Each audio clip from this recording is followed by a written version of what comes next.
ഇന്നത്തെ അതിഥി ഒരു പ്രത്യേക അതിഥിയാണ്. നിങ്ങൾക്ക് എല്ലാവർക്കും അറിയാം, പക്ഷെ ഒരു ചെറിയ ഇൻട്രഡക്ഷൻ വേണമല്ലോ. ഒരു ചാനലിൽ മത്സരാർത്ഥിയായിട്ട് വന്നു, എല്ലാവരുടെയും ശ്രദ്ധ പിടിച്ചു പറ്റി. അതിനുശേഷം ചെറുതായിട്ട് സീരിയലിൽ അങ്ങനെയൊക്കെ കൂടി കയറി. അതിനുശേഷം ചെറുതായിട്ട് സിനിമയിൽ വന്നു. ഇപ്പം ഏത് സിനിമ എടുത്താലും അദ്ദേഹം ആ സിനിമയിലുണ്ട്. മറ്റാരുമല്ല, നമ്മുടെ പ്രിയപ്പെട്ട മഞ്ജു പത്രോസ്. നമസ്കാരം. നമസ്കാരം. എന്താ പറയാൻ നേടാം, പണം നേടാം. ഈ ഷോയിൽ വന്നതിൽ ആദ്യമേ തന്നെ ഞാൻ നന്ദി പറയുന്നു. അയ്യോ, താങ്ക് യു സോ മച്ച്. ഞാൻ കാണാൻ ആഗ്രഹിച്ചിരുന്ന ഒരു വ്യക്തിയാണ്. കാരണം ഞാൻ ഇതുവരെ നമ്മൾ നേരിട്ട് കണ്ടിട്ടില്ല. കാരണം ഒരുപാട് കണ്ടിട്ടുണ്ട്. പക്ഷേ എങ്ങനെ പ്രോഗ്രാംസിലായിരിക്കും അല്ലേ? പ്രോഗ്രാംസിലൊന്നുമല്ല. എൻ്റെ വീട് കിഴക്കമ്പലം എന്ന് പറഞ്ഞ സ്ഥലത്താണ്. പണ്ട് ഞാൻ സ്കൂളിലൊക്കെ പഠിക്കുന്ന സമയത്ത് അവിടെ കിറ്റക്സിന്റെ ഒരു പ്രോഗ്രാമിന് ഗാനമേളയ്ക്ക് ശ്രീയേട്ടനും അതുപോലെ രാധിക തിലകനും കൂടി വന്നിട്ടുണ്ട്. അപ്പോൾ ഞങ്ങളൊക്കെ ഇങ്ങനെ ആർത്ത് പിടിച്ച് നമുക്കറിയാം, റേഡിയോയിൽ മാത്രം കേട്ടിട്ടുള്ള ഒരു ശബ്ദമല്ലേ. അപ്പൊ അങ്ങനെ ദൂരെന്നേ കണ്ടിട്ടുണ്ട്. നമുക്ക് സമയം കളയാതെ നമുക്കങ്ങ് തുടങ്ങിയാലോ? കാരണം ഒരുപാട് കാര്യങ്ങൾ പറയാനുണ്ട്. മഞ്ജു, എന്തോ ആദ്യമായിട്ട് ഞാൻ മഞ്ജുവിനെ കാണുന്നത് ഞാൻ മോഹൻലാൽ ഡബ് ചെയ്യാൻ വരുമ്പോഴാണ്. മുന്തിരിവള്ളികൾ എന്ന ചിത്രത്തിൽ ഞാൻ മോഹൻലാലിൻ്റെ ഡബിങ്ങിന് ഇരിക്കുന്നു. ഞാൻ കയറി ചെല്ലുമ്പം ആ മീൻകറി കൊണ്ടുവരട്ടെ സാറേ, ആ സീനാണ് എടുത്തുകൊണ്ടിരിക്കുന്നത്. അപ്പം ഞാൻ ഭയങ്കര ഇൻട്രസ്റ്റഡ് ആയിട്ട് നോക്കുന്നു. അപ്പോൾ ശ്രീകുട്ടി മനസ്സിലായത് ആരാന്ന് ചോദിച്ചു. ഞാൻ പറഞ്ഞു ഇല്ല, മനസ്സിലായില്ല എന്ന്. അപ്പോൾ ഇതാണ് മഞ്ജു എന്ന് പറഞ്ഞൊരു ആർട്ടിസ്റ്റാണ്, വെരി ടാലൻറ്റഡ് ആർട്ടിസ്റ്റാണ്, മറ്റാണ് വർഷ എന്നൊക്കെ പറഞ്ഞു. അപ്പോൾ എനിക്ക് സത്യം പറഞ്ഞാൽ എനിക്ക് അവിടെ ഒരു first impression is the best impression എന്ന് പറയുന്ന പോലെ എനിക്ക് കണ്ട ഉടനെ തന്നെ എനിക്ക് ആക്ടിങ്, അതായത് ആ ചോദ്യവും എന്താണ് ആ പറയുന്നതും നോട്ടവും ബാക്കി എനിക്ക് വളരെ ഇഷ്ടപ്പെട്ടു കേട്ടോ. ഇനി ഒരുപക്ഷെ പിന്നെ ഇവിടുത്തെ അളിയൻസ് വേഴ്സസ് അളിയനിലല്ലേ? അതെ അതെ അതെ. ആദ്യമായിട്ടല്ല, ഞാൻ അധികം ചെയ്തിട്ടില്ല ചേട്ടാ. ഞാൻ മറിമായാണ് ചെയ്ത് തുടങ്ങിയത്. പിന്നെ മീഡിയ വണ്ണിൽ ഒരെണ്ണം ചെയ്തു. അതിന് ശേഷമാണ് അളിയൻ വേഴ്സസ് അളിയൻ. അത് 500ഓളം എപ്പിസോഡ് പോയൊരു പ്രോഗ്രാമാണ്. നല്ല പ്രോഗ്രാം ആയിരുന്നു. സിനിമയിൽ എങ്ങനെ വന്നു? സിനിമയിൽ മറിമായം കഴിഞ്ഞപ്പോ, മറിമായം ചെയ്തോണ്ടിരുന്നപ്പോ ഇങ്ങനെ വിളിച്ച് സിനിമയിൽ ഇങ്ങനെ വിളിച്ചു. ഏത് സിനിമയാണ് ആദ്യം ചെയ്തത്? അതിനകത്ത് തന്നെ മണികണ്ഠൻ പട്ടാമ്പി എന്ന് പറഞ്ഞ ചേട്ടനില്ലേ മറിമായത്തിൽ അഭിനയിക്കുന്നത്. മണിയേട്ടൻ ഓടും രാജ ആടും റാണി എന്ന് പറഞ്ഞിട്ട് ഒരു പടത്തിന്റെ സ്ക്രിപ്റ്റ് എഴുതി. അപ്പൊ മണിയേട്ടനാണ് ആദ്യം ഇങ്ങനെ അഭിനയിക്കണം, സിനിമയിൽ അഭിനയിക്കണം എന്ന് പറഞ്ഞത്. പക്ഷെ റിലീസ് ചെയ്തത് ടമാർപടാർ എന്ന് പറഞ്ഞിട്ട് പൃഥ്വിരാജിന്റെ ഒരു പടം ഉണ്ടായിരുന്നു. അതാണ്, അതിനുശേഷമാണ് അതിനകത്ത് അഭിനയിക്കാൻ പോയത്. പക്ഷെ ഫസ്റ്റ് റിലീസ് ചെയ്തത് അതാ. ഇപ്പൊ കുറേ ചിത്രങ്ങളായി അല്ലേ? അങ്ങനെയൊന്നുമില്ല. ലേറ്റസ്റ്റ് ഇനി റിലീസ് ചെയ്യാൻ കുറെ കാണുമല്ലോ? ഇല്ല, ഞാന് കുറച്ചുനാള് വേറൊരു റിയാലിറ്റി ഷോയിൽ പോയായിരുന്നു. അപ്പോൾ ആ സമയത്ത് പിന്നെ പടമൊന്നും ചെയ്യാൻ പറ്റില്ല. അത് കഴിഞ്ഞ് വന്നപ്പോഴത്തേനും കൊറോണ വന്നല്ലോ. അങ്ങനെ ലോക്ക്ഡൌൺ ഒക്കെ ആയിട്ട് വീട്ടിലേക്ക്. കൊറോണ അതാണ്. ചിലര് പറയുന്നുണ്ട് ചൈനയിൽ നിന്ന് ഇറക്കി വിട്ടതാണ് നമ്മളെ പറയുന്നു, ചിലർ പറയുന്നു വുഹാൻ.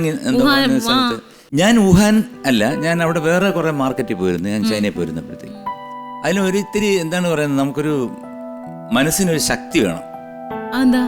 അത് കാരണം വെച്ച് കഴിഞ്ഞാൽ അവര് പാമ്പിനെ ഒക്കെ കൊല്ലുന്നുണ്ട് കഴിഞ്ഞാല് നമ്മളൊക്കെ ഇവിടെ എല്ലാത്തിനും തിന്നൂന്ന് പറഞ്ഞ എല്ലാത്തിനും കഴിക്കാം. പക്ഷെ ആ മനുഷ്യരെ കണ്ടു നോക്കിയല്ലേ, എന്തൊരു സാധുക്കളാണ്. വെളുവിളാന്നിരിക്കണത് മാത്രമല്ല സാറേ, കണ്ണൊന്നുമില്ല, മൂക്കൊക്കെ ഇതാക്കി ഒന്നിനും ഉപദ്രവിക്കാത്ത സാധു മനുഷ്യരെ പോലെ അല്ലേ. എനിക്ക് ഞാൻ ആ മാർക്കറ്റിൽ കയറിയിട്ട് കുറെ ഫോട്ടോസും വീഡിയോസും ഒക്കെ എടുത്തു. അതില് പട്ടി, പന്നി എന്ന് വേണ്ട. അവിടെ പിന്നെ ഒരു ബോർഡ് കണ്ടായിരുന്നു യാത്ര ചെയ്യുന്നിടത്ത്, വിട്ടിലില്ലേ, വിട്ടില് നമ്മളിവിടെ ചാടുന്ന വിട്ടിൽ ഫ്രൈ. അത് ചിലപ്പോ ഈ നമ്മളെ കാണുന്ന വീട്ടിലായിരിക്കും, അതിന് വേണ്ടി വളർത്തണതാണോ? എങ്ങനെ എവിടെന്നെങ്കിലും കൊണ്ടുവരുന്നതായിരിക്കും വീട്ടില്. പിന്നെ നമ്മള് സാധാരണ പാമ്പിനെ കാണുമ്പം നമുക്കല്ലേ പേടി. ഇത് പാമ്പ് കൂട്ടിനകത്ത് ഇറങ്ങുമ്പോൾ അതിന്റെ അടുത്തോട്ട് പോകുമ്പോൾ പാമ്പിനാണ് പേടി, എന്നെ പിടിക്കല്ലേ എന്ന് പറഞ്ഞിട്ട്. എന്തായാലും നമുക്ക് മത്സരം ആരംഭിക്കാം. ഒരു പാട്ടോട് കൂടി ആരംഭിച്ചാലോ? അതിനു മുമ്പ് എനിക്കൊരു ആഗ്രഹമുണ്ട്, അത് ഞാൻ പറയും. അത് ശ്രീയുടെ സാധിച്ചു തന്നെ. അത് ഞാൻ പറഞ്ഞോളാം. വലിയ ആഗ്രഹമൊന്നുമല്ല, എന്നെ കൊണ്ട് പറ്റൂ. എൻ്റെ ആ ആഗ്രഹം സാധിക്കാൻ ശ്രീയേട്ടന് മാത്രമേ പറ്റുള്ളൂ. ഓക്കെ, അപ്പോൾ എന്തായാലും നമുക്ക് മഞ്ജുവിൻ്റെ ഒരു പാട്ടോടുകൂടി നമുക്കങ്ങ് അങ്ങോട്ട് തുടങ്ങാം. അതിനും ഒരു കാര്യം പറയട്ടെ ശ്രീയേട്ടാ, ഞങ്ങളുടെയൊക്കെ വീട്ടിൽ കുഞ്ഞിലെ ശ്രീയേട്ടനൊക്കെ അങ്ങനെയായിരിക്കും, TV ഒന്നും ഉണ്ടാവില്ലല്ലോ, റേഡിയോയിലാണ് കേൾക്കുന്നത്. അപ്പോൾ വാർത്ത കഴിഞ്ഞ് 1 മണിയാവുമ്പോൾ അടുത്തത് ചലച്ചിത്ര ഗാനങ്ങൾ എന്ന് പറയും. 1 മണി മുതൽ 2 മണി വരെ ചലച്ചിത്ര ഗാനങ്ങളാണ്. അങ്ങനെ അപ്പോൾ ഈ പാട്ടുകളിലെല്ലാം അടുത്ത ഗാനം പാടുന്നത് MG ശ്രീകുമാർ ചിത്ര എന്ന് പറഞ്ഞിട്ട് സിനിമയുടെ പേര് പറയും. അപ്പം ഞങ്ങൾ ഈ 1 മണി മുതൽ 2 മണി വരെ ഇത് അങ്ങനെ കേട്ട് കേട്ട് കേട്ട് കേട്ട് പഴകിയ ശബ്ദമാണ് ശ്രീയേട്ടൻ്റെ. അത് കഴിഞ്ഞിട്ട് നമ്മൾ പിന്നെ TV-യിൽ അന്നൊന്നും നമുക്കിങ്ങനെ TV-യിൽ കാണാൻ പറ്റില്ലല്ലോ. ഈ പാട്ട് ബുക്കിൻ്റെ ഫ്രണ്ട് പേജിലൊക്കെയാണ് നിങ്ങളുടെയൊക്കെ തല കാണുന്നത്. അത് കഴിഞ്ഞ് അങ്ങനെ ഒരാളുടെ മുമ്പിൽ ഇങ്ങനെ ഇരിക്കാൻ പറ്റുന്നതിനകത്ത് എന്താ പറയുക, ഭയങ്കര സന്തോഷം. എൻ്റെ വീട്ടില് പപ്പ, അമ്മിച്ചി, എനിക്കൊരു ആങ്ങളയുണ്ട്, പിന്നെ സുനിച്ചൻ മോൻ, സുനിച്ചൻ ഹസ്ബൻഡ്. സുനിച്ചൻ എന്ത് ചെയ്യുന്നു? സുനിച്ചൻ ഇവിടെ ഋതം വായിക്കുന്ന ആളാ. ഏത്? ഇങ്ങനെ പുള്ളിയൊന്നും ഇങ്ങനെയാണ്. എനിക്കതിനെ പറ്റി വലിയ പെർക്യൂഷൻസ് ഒക്കെ വായിക്കും. പിന്നെ പാഡ്, കമ്പോസർ എന്നൊക്കെ പറയും. അപ്പൊ ഇപ്പം വർക്ക് വളരെ കുറവായിരിക്കുമല്ലോ? കുറവാണ്. സുനിച്ചൻ ഷാർജയിലാ. ഇവിടെ അല്ല, ഷാർജയില. ഇവിടെ ഉണ്ടായിരുന്നു, ഒരു പ്രോഗ്രാമിന് വേണ്ടിയിട്ട് അവിടെ അങ്ങോട്ട് പോയതാ. പിന്നെ അപ്പോഴാണ് കൊറോണയൊക്കെ വന്ന് ആകെ ലോക്ക്ഡൌൺ ആയി പോയി. പിന്നെ അവിടെ തന്നെ ഇപ്പൊ അവര് ചെറിയ റെക്കോർഡിങ് കാര്യങ്ങളൊക്കെ വീഡിയോ കണ്ട പോലുണ്ട് യൂട്യൂബിൽ. എന്തോ ഒരു വീഡിയോ ഉണ്ടായിരുന്നു. ഓക്കെ, അപ്പം വിളിക്കാറുണ്ടോ? പിന്നെ അപ്പൊ അന്വേഷണം പറയാ. ഉറപ്പായിട്ടും എല്ലായിടത്തും. എന്റെ അമ്മച്ചി റീത്തമ്മ, റീത്താമ്മയ്ക്കും പത്രോസിനും എന്റെ മോൻ ബെർണാച്ചനും ഹായ് പറയണം. എല്ലാവർക്കും 3 പേർക്കും ഒരു ഹായ്. പിന്നെ സുനിച്ചനും. പിന്നെ സുനിച്ചന് തീർച്ചയായിട്ടും ഒരു വലിയ ഹായ്. ഒരു ഗ്യാപ്പ് വേണമല്ലോ, അപ്പൊ അതിനൊരു പാട്ട് അങ്ങോട്ട് പാട്. ഒരേ നാൾ ഉനൈ നാം നിലാവിൽ பார்த்தது ഉലാവും ഉന്നിളമൈதான் ஊஞ்சலாடுது ഒരേ നാൾ ഉനൈ നാം നിലാവിൽ பார்த்தது ഉലാവും ഉന്നിളമൈதான் ஊஞ்சலாடுது.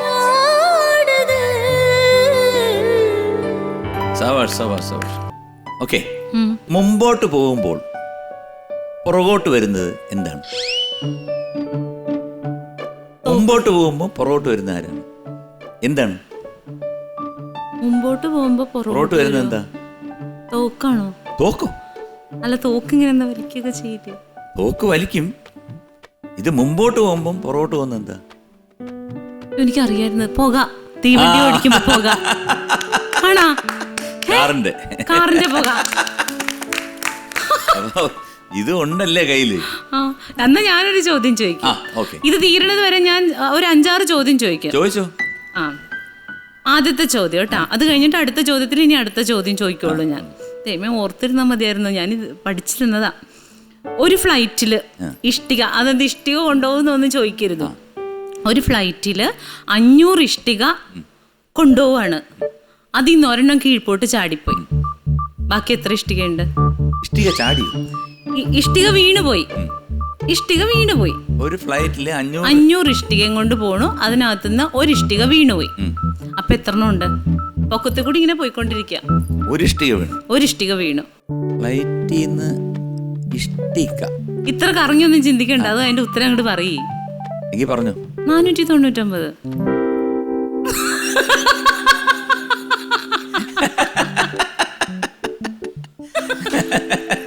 ഇത് മനസ്സിൽ വെച്ചേക്കണേ. ഒരു ചോദ്യം കൂടി ചോദിക്കാൻ പോകട്ടോ. ഒരു ഫ്രിഡ്ജിനകത്ത് ഒരു ആനയെ എങ്ങനെ കയറ്റും? ഒരു ഫ്രിഡ്ജിനകത്ത് ആനയെ എങ്ങനെ കയറ്റും? ആന കയറ്റാൻ ആനയുടെ മാർക്കുള്ള എന്തെങ്കിലും ഫുഡ്. ആനയെ എങ്ങനെ കയറ്റാം?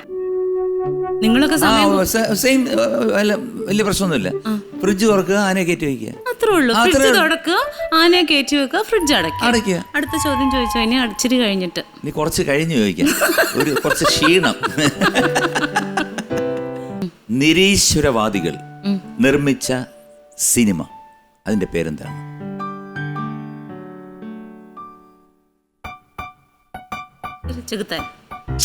നിരീശ്വരവാദികൾ നിർമ്മിച്ച സിനിമയുടെ പേരെന്താണ്? നിരീശ്വരവാദികൾ നിർമ്മിച്ച ഈശ്വരനില്ല, അങ്ങനെ എന്തെങ്കിലും ഉണ്ടോ? അങ്ങനെ ആയിരിക്കാം. എന്തെങ്കിലും ഒരു ക്ലൂ ചേട്ടാ. അത്ര എനിക്കങ്ങ് ക്ലൂ ഒന്നങ്ങ് തന്നില്ലേ? പോയോ? ഗോഡ്സില്ല.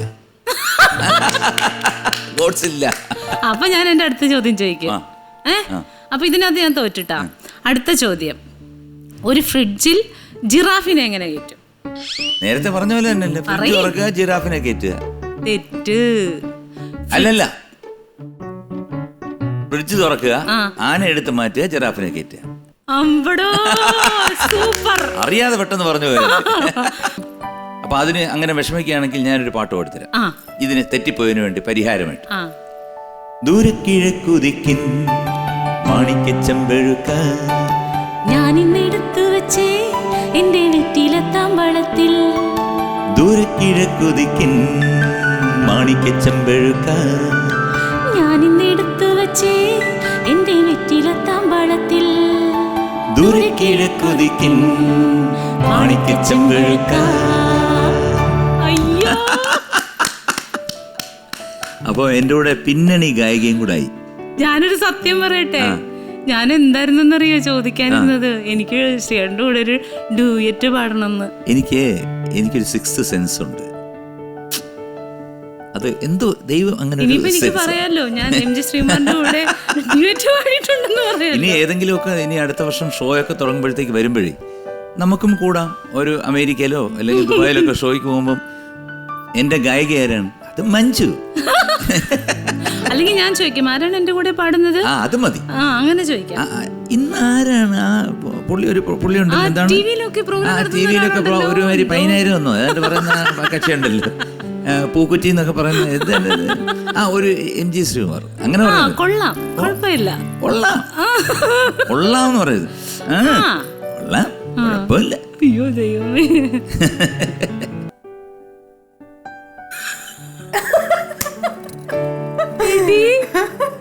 ഈ സാധനത്തിന് എന്തിനും ഇങ്ങോട്ട് കൊണ്ടുവന്നേ? നമസ്കാരം ചേട്ടാ. എനിക്ക് പണി തരുന്നവളാ. പണി തന്നല്ല, ഞാനേ എന്റെ നാത്തൂൻ ഇവിടെ കിടന്ന് വിഷമിക്കുന്നെന്ന് അറിഞ്ഞപ്പോ ഞാൻ ഓടി വന്നതാ. ഞങ്ങള് നാത്തൂനുമായിട്ട് അഭിനയിച്ചോണ്ടിരിക്കുന്നതാ. എപ്പോഴും ഇടിയാ. സൗമ്യല്ലേ? അതെ, എന്റെ കൂടെ ഇന്നലെ വരെ ഇരുന്ന് അഭിനയിച്ചവളാണ്. എന്നോടൊരു അക്ഷരം പറഞ്ഞില്ല. അറിയില്ല. ഞാൻ ഈ മുതലിന് സിനിമയെ പറ്റി ഒന്നും അറിഞ്ഞൂടാ.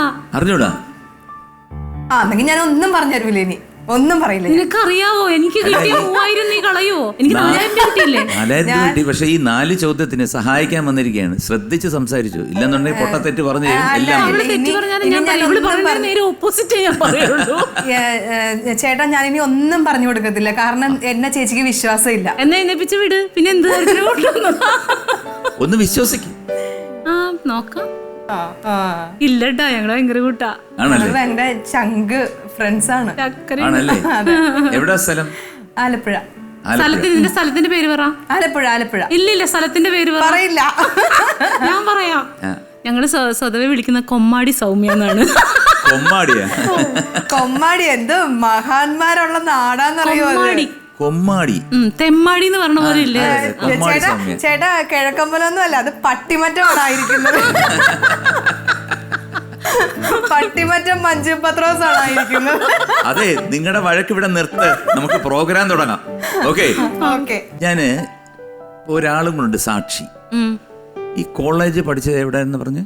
ഭാരത് മാതാ, കാക്കനാട്, തൃക്കാക്കര. അപ്പം അവിടെ എങ്ങനെയായിരുന്നു ആ ഒരു കാലഘട്ടത്തിനെ ഓർക്കുന്നത്? അന്ന് ഈ പറഞ്ഞ പോലെ ക്ലാസ് കട്ടിയലും പഴംപൊരി തിന്നാൻ പോക്കും വായിനോട്ടം ഒക്കെ തന്നെയായിരുന്നു. വായിനോട്ടം ആ പോയിന്റിലാണ് എനിക്ക് ഒരു വായി നോക്കാത്ത മനുഷ്യണ്ട്. കോളേജിൽ പഠിക്കുമ്പോ വായി നോക്കിയില്ലെങ്കിൽ പിന്നെ എന്തുവാ? അല്ല, വായി നോക്കുമ്പം അങ്ങനെ വല്ലവരും വന്ന് വീണിട്ടുണ്ടോ വായി നോക്കി? പിന്നെ ആണോ? അവരൊക്കെ ഇപ്പൊ എവിടെ ഉണ്ട്? അതൊക്കെ സ്വാഭാവികല്ലേ. അപ്പൊ നിങ്ങളുടെ കൂട്ടുകാര്? ഞാൻ അവരുടെ മുമ്പിൽ അലച്ചും കെട്ടി വീണിട്ടുണ്ടെന്നേ. വീണിട്ടുണ്ട്. അയ്യോ, വീണിട്ടുണ്ടെന്ന് വെച്ചാ പ്രണയത്തിലോ? നീ നിലത്ത് വീണ് മുട്ടൊക്കെ പോട്ടുണ്ട്. എന്തിന്? വായി നോക്കിട്ടോ? ആ വായി നോക്കിട്ടായിരിക്കും വീണത്. അതെന്താ സ്പോർട്സ് ഡേ ആണേ. അപ്പൊ ഈ പുറത്തുനിന്ന് ചേട്ടന്മാരൊക്കെ വരുമല്ലോ. അപ്പൊ ഗ്രൗണ്ടിൽ മറ്റേ ഫുട്ബോൾ കളിച്ചോണ്ടിരിക്കുക. അപ്പൊ പണ്ട് ഞങ്ങളുടെ കോളേജില് ഈ ഒരു മഞ്ഞ പൂവുണ്ടാവുന്ന ഒരു മരം ഉണ്ടല്ലോ, ഈ വാഗ പോലെ ഇരിക്കുന്നേ, ആ മരത്തിന്റെ ചോട്ടിൽ ഇങ്ങനെ ഞങ്ങളൊക്കെ നിരന്നിരിക്കും. അപ്പൊ ഇങ്ങനെ നമ്മളിങ്ങനെ ഒരു കല്യാണ വീട്ടിലൊക്കെ ചെന്നാലും നമ്മളൊക്കെ ഇങ്ങനെ നോക്കൂല്ലോ, കാണാൻ കൊള്ളാവുന്ന ചേട്ടന്മാരൊക്കെ ഉണ്ടോ. അപ്പൊ ഏതെങ്കിലും ഒരെണ്ണം ഉണ്ടാവും. അപ്പൊ നമ്മളിങ്ങനെ നോക്കും, ചേട്ടന്റെ അടുത്ത് അവിടെ ഇരുന്ന് ഭക്ഷണം കഴിക്കുമ്പോഴും ഇങ്ങനെ നോക്കും. അതൊക്കെ ഉണ്ടല്ലോ. പിന്നെ അറിയാതൊരു നോട്ടം. ഇങ്ങനെ നോട്ടം. പിന്നെ ചിലപ്പോ അവിടെ കാണൂല്ലോ, ഇങ്ങനെ നോക്കും. പിന്നെ നമ്മൾ വിചാരിക്കും എന്നെ നോക്കുന്നുണ്ടോ എന്ന് അറിയാൻ വേണ്ടി മിണ്ടാതെ കുറച്ചു നേരം ഇരിക്കും. അപ്പോൾ ഞാൻ മിണ്ടാതെ ഞാൻ നല്ല നോട്ടായിരുന്നു. എന്നിട്ടുണ്ടല്ലോ, എന്നിട്ട് ഇതിങ്ങനെ ഒരു ചേട്ടൻ കൊള്ളാം നോക്കി അങ്ങനെയൊക്കെ ഇരുന്നിട്ടാ കുറച്ച് ഫുട്ബോളാണ് കളിക്കുന്നത്. ഫുട്ബോൾ അവിടെ കളിക്കുന്നുണ്ട്. ഇത് വേറെ കളിക്കണായിരുന്നല്ലോ, നമ്മൾ അങ്ങനെ ശല്യപ്പെടുത്തൂല. അത് വേണ്ട. എന്നിട്ട് ഇങ്ങനെ നോക്കി കുറച്ച് ചേട്ടനെ കാണല്ലേ, ഇത് എവിടെ പോയി പറഞ്ഞ പിന്നെ ബോറടിക്കുമല്ലോ. അപ്പൊ ഇങ്ങനെ അങ്ങോട്ടും ഇങ്ങോട്ടൊക്കെ ഇങ്ങനെ നോക്കിയിട്ട് കാണുന്നില്ല. അപ്പൊ എന്നാ ആ ക്യാൻറ്റീനിൽ പോയിട്ട് പഴംപൊരി കഴിക്കാന്ന് വിചാരിച്ചിട്ട് അവിടെ കണ്ട മുണ്ടം കിടക്കുവാണേ. അപ്പൊ അവിടെ നിന്ന് എഴുന്നേറ്റ് അങ്ങ് ഞങ്ങൾ കൂട്ടുകാരികളെല്ലാവരും കൂടി അങ്ങ് നടന്നപ്പോഴത്തേനും അപ്പുറത്ത് നിൽക്കുന്നു. സന്തോഷമായി. ഞാൻ വേദനയിൽ നോക്കിയപ്പോഴത്തേനും ഒരു കുഴി, ഇങ്ങനെ ഒരു കുണ്ട് പോലത്തെ സ്ഥലം ഉണ്ടായി. വീണിട്ടില്ല, അയാളും കണ്ട് കൂട്ടുകാരും കണ്ട്. അയ്യോ മുട്ടൊക്കെ പിടിന്റെ ഓടി വന്നോ? ഇല്ല, ദുഷ്ടനൊന്നല്ല, മനസ്സിലായില്ലെന്നൊന്നും ഞാൻ നോക്കുവായിരുന്നു. കിട്ടിയ ഒരു അവസരം ഓടി വന്ന് എന്ത് പറ്റി കാലിലോ? അങ്ങനെയൊക്കെ കൊറേ സംഭവങ്ങള്. അല്ലാതെ ഇപ്പോഴും ഒരു കുറവൊന്നും വന്നിട്ടില്ല ചേട്ടാ. ഇപ്പോഴും നല്ല രീതിയിൽ നോക്കുന്നുണ്ട് എല്ലാവരും. ആണല്ലേ? എടാ അനുവേ, അനൂപിനൊക്കെ ഞാൻ കൊറേ കണ്ടിട്ടുണ്ട്. ആണോ? അല്ല, ഓർക്കസ്ട്രയില് കേട്ടോ. അല്ല അതങ്ങനെ ഞാൻ വിചാരിച്ച അനൂപിനെയൊക്കെ കുറെ കണ്ടിട്ടുണ്ടെന്ന് പറഞ്ഞപ്പോഴത്തേക്ക് അനൂപ് കുറെ നടന്നിട്ടുണ്ടെന്നൊക്കെ തോന്നി എനിക്ക്. അനൂപ് എന്നെക്കാളും ഒരുപാട് ഇളയതായിരിക്കും. അവനങ്ങനെയൊന്നുമില്ല.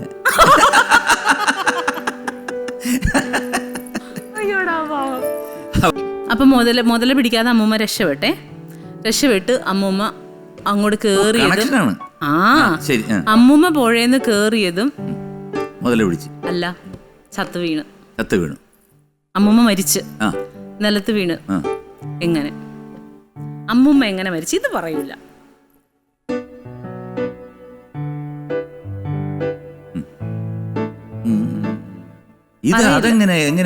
അതാ ഞാൻ ചോദിച്ചത് അതെങ്ങനെയെന്ന്. അങ്ങനെ ഇത് കഷ്ടപ്പെട്ട് നീന്തി അക്കരെ ചെന്ന്, പക്ഷെ പാവം അവിടെ മരിച്ചു വീണ.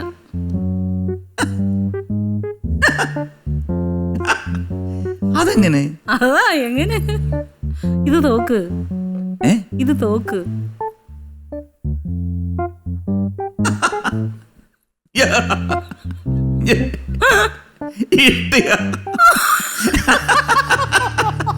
ഇഷ്ടിക വന്ന് വീണു. ആ പ്ലെയിനിൽ നിന്ന് പോയി ഇഷ്ടി ഇപ്പോഴാ വന്നത്. ഇതറിയായിരുന്നല്ലേ? എന്ത് ചെയ്യാനാണ് മഞ്ജു,